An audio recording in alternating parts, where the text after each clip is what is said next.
Testing, testing, one, two, three. It seems to be working.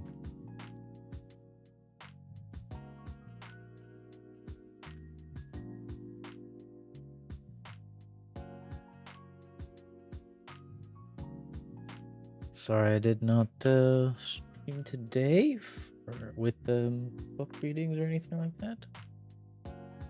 Marvelous thing happened.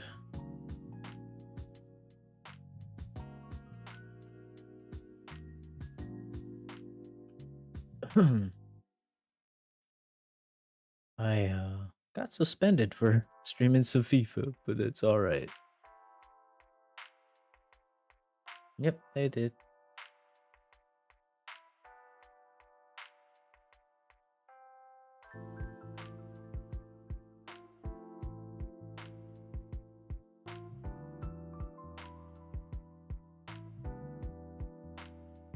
Yeah.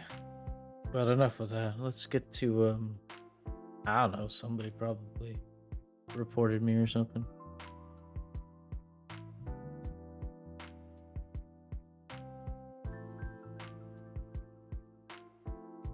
But it doesn't matter. I don't care.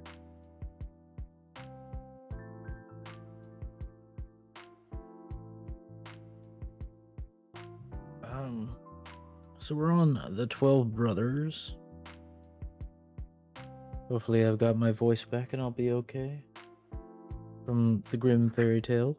What is this called again? What is this book called again? Grimm's Complete Fairy Tales.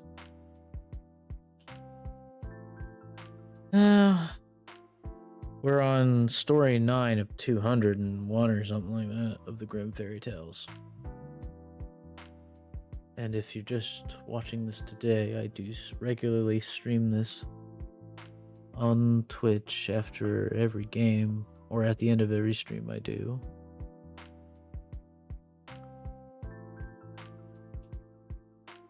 You know, just to have something other than gaming.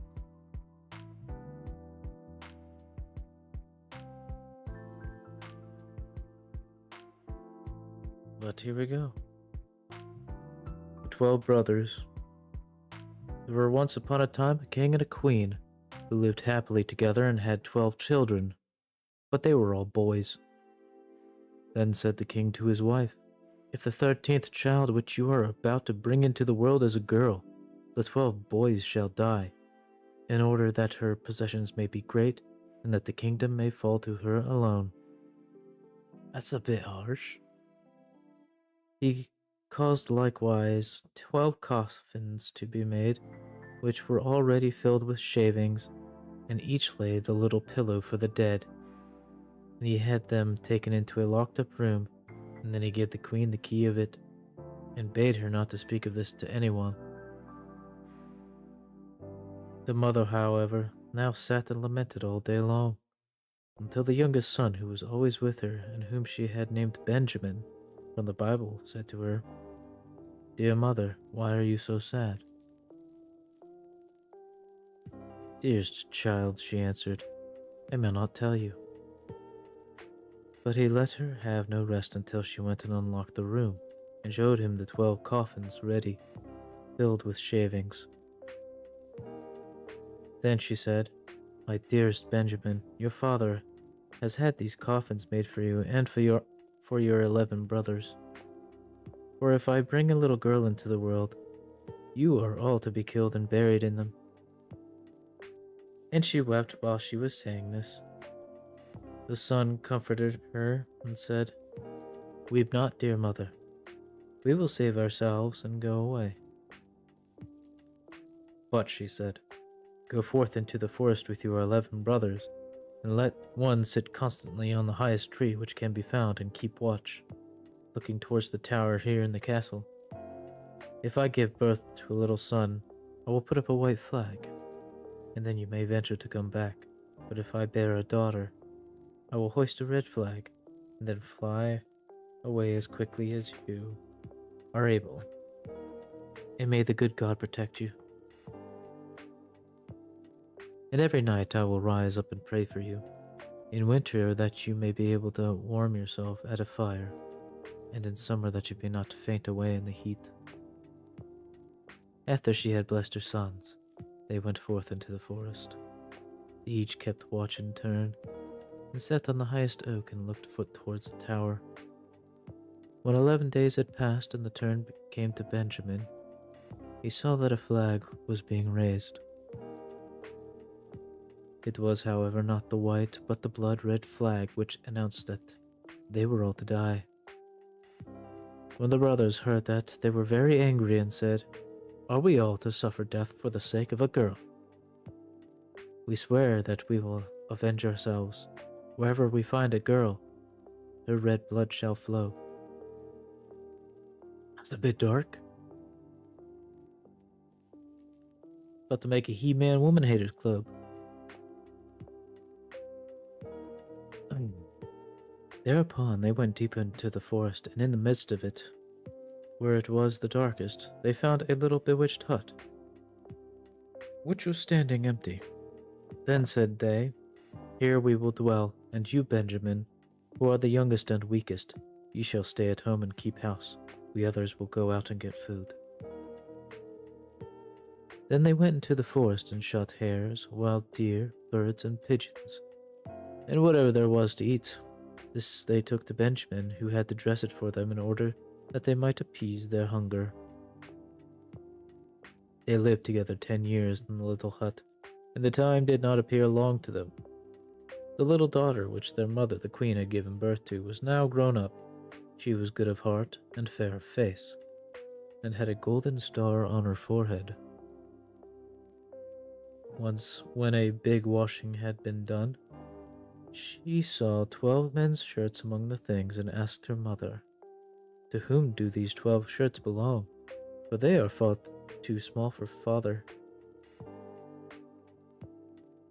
Then the queen answered with a heavy heart, "Dear child, these belong to your 12 brothers." "I'm very tired already,"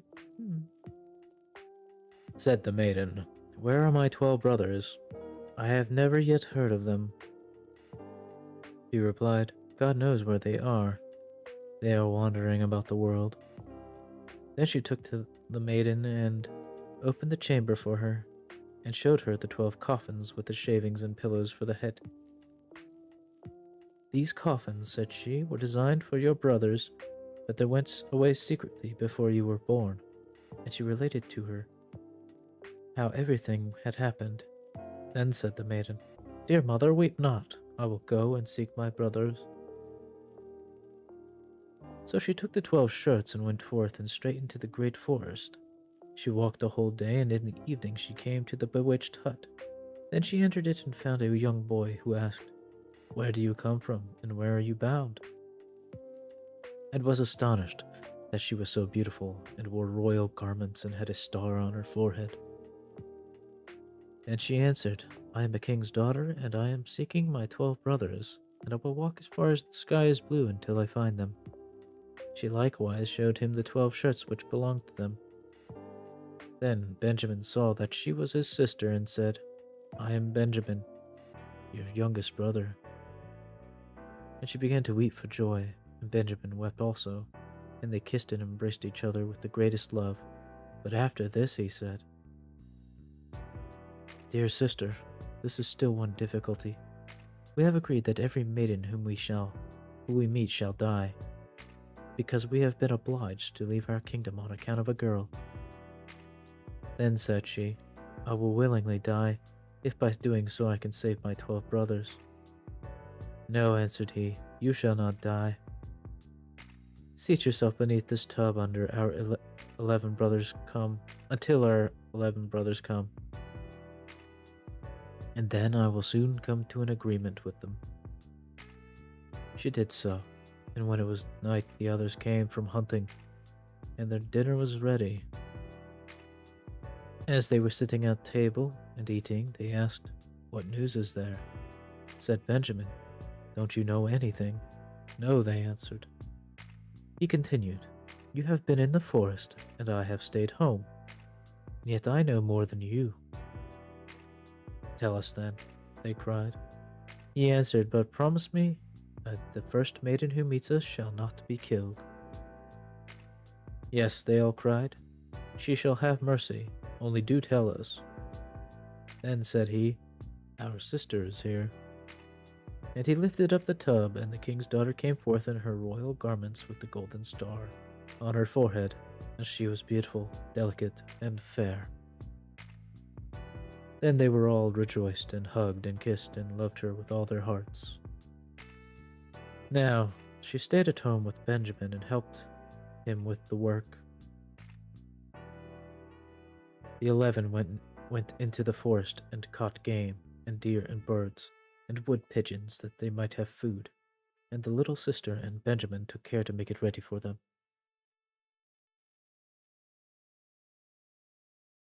She sought for the wood for cooking and herbs for vegetables, and put the pans on the fire so that the dinner was always ready when the 11 came. She likewise kept order in the little house, and put beautifully white clean coverings on the little beds, and the brothers were always contented, and lived in great harmony with her. Once on a time the two at home had prepared a beautiful meal, and when they were all together they sat down and ate and drank, and were full of gladness. There was, however, a little garden belonging to the bewitched house, where there were 12 lily flowers, which are likewise called students. She wished to give her brothers pleasure, and plucked the 12 flowers, and thought she would present each brother with one while at dinner. But at the same moment that she plucked the flowers, the 12 brothers were changed into 12 ravens, and flew away over the forest, and the house and garden vanished likewise. And now the poor maiden was alone in the forest, and when she looked around, an old woman was standing near her, who said, My child, what have you done? Why did you not leave the 12 white flowers growing? They were your brothers, who are now forevermore changed into ravens. The maiden said, weeping, Is there no way of saving them? No, said the woman. There is but one in the whole world, and that is so hard that you will not succeed at it. For you must be dumb for 7 years, and may not speak or laugh, and if you speak one single word, and only an hour of the 7 years is wanting, all is in vain, and your brothers will be killed by the one word. Then said the maiden in her heart, I know with certainty that I shall see my brothers free. And went on and sought the high tree, and she sat spinning, and she neither spoke nor laughed. Now it so happened that a king was hunting in the forest, who had a great greyhound which ran to the tree on which the maiden was sitting, and sprang about it, whining and barking at her. Then the king came by, and saw the beautiful king's daughter with the golden star on her brow, and was so charmed with her beauty that he called to ask her if she would be his wife. She made no answer, but nodded a little with her head. So he climbed up the tree himself, carried her down, placed her on his horse, and took her home. Then the wedding was solemnized with great magnificence and rejoicing. But the bride neither spoke nor smiled. When they had lived happily together for a few years, the king's mother, who was a wicked woman, began to slander the young queen, and said to the king, This is a common beggar girl, whom you have brought back with you.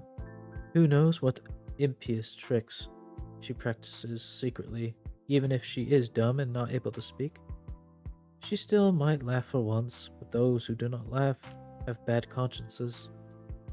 At first the king would not believe it, but the old woman urged this so long, and accused her of so many evil things, that at last the king let himself be persuaded, and sentenced her to death.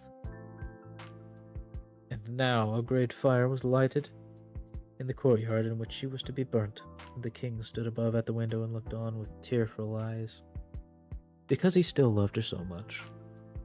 And when she was bound fast to the stake, and the fire was licking at her clothes with its red tongue, the last instant of the 7 years expired.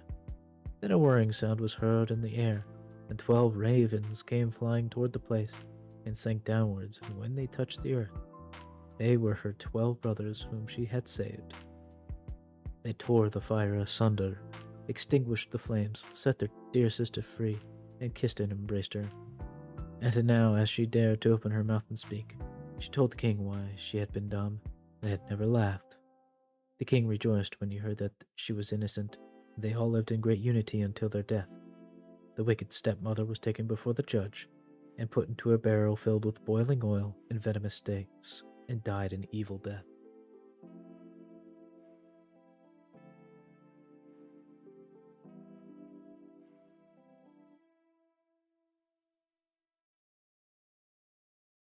Ah, it was a happy ending, I suppose.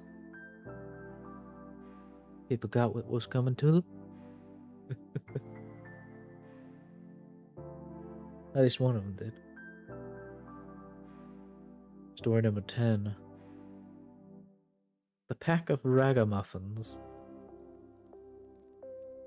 The cock once said to the hen, "It is now the time when our nuts are ripe, so let us go to the hill together and for once eat our fill before the squirrel takes them all away."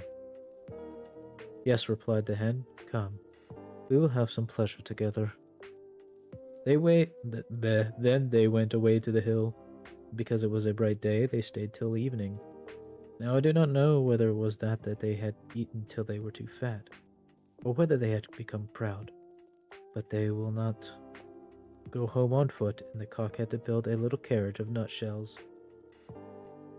When it was ready, the little hen seated herself in it and said to the cock, "You can just harness yourself to it." I like that, said the cock. "I would rather go home on foot than let myself be harnessed to it. No, that is not our bargain. I do not mind being coachman and sitting on the box, but I will not drag it myself." As they were thus disputing, a duck quacked at them. "You thieving folks, who taught you to go to my nut hill? Well, you shall suffer for it," and ran with open beak at the cock. But the cock was also was not idle, and fell boldly on the duck, and at last wounded her so with his spurs that she begged for mercy and willingly let herself be harnessed to the carriage as a punishment. The little cock now seated himself on the box and was coachman, and thereupon they went off in a gallop with "Duck, go as fast as you can." When they had driven a part of the way, they met 2 foot passengers. "A pin and a needle."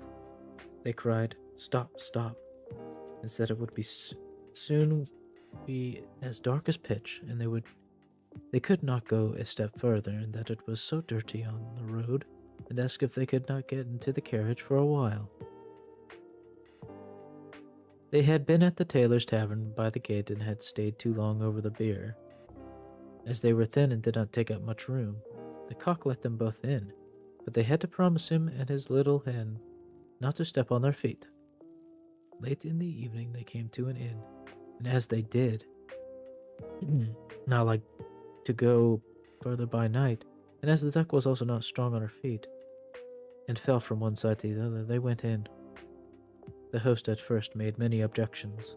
His house was already full, and he thought they could not be very distinguished persons, but at last, as they made pleasant speeches and told him that he should have the egg which the little hen was laid on the way, and should likewise keep the duck, which laid one every day, he at length said that they might stay at the night. And now they had themselves well served, and they feasted and caroused. Early in the morning, when day was breaking and everyone was asleep, the cock awoke with the hen, brought the egg, pecked it open, and they ate it together, but they threw the shell on the hearth. Then they went to the needle, which was still asleep, took it by the head and stuck it into the cushion of the landlord's chair, and put the pin in his towel. And at last, without more ado, they flew away over the heath. Is that the heath? The duck, who liked to sleep in the open air and had stayed in the yard, heard them going away, made herself merry, found a stream, down which she swam, which was a much quicker way of traveling than being harnessed to a carriage. The host did not get out of bed for 2 hours after this. He washed himself and went wanted to dry himself. Then the pin went over his face and made a red streak from one ear to the other. After this, he went into the kitchen and wanted to light a pipe, but when he came to the hearth, the eggshell darted into his eyes. "This morning, everything attacks my head," said he, and angrily sat down on his grandfather's chair. But he quickly started up again and cried, "Woe is me!" For the needle had pricked him still worse than the pin, not in the head. Now he was thoroughly angry, and suspected the guest who had come so late the night before. And when he went and looked about for them, they were gone. Then he made a vow to take no more ragamuffins into his house, for they consume much, pay for nothing, and play mischievous tricks as thanks.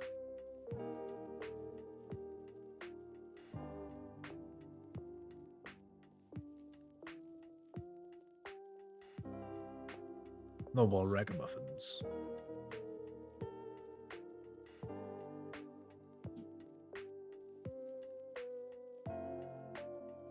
Well, that's two little good stories for the night, you know?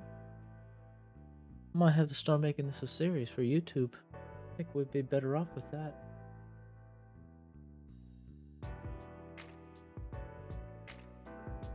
Except, then again, we don't get to play marbles.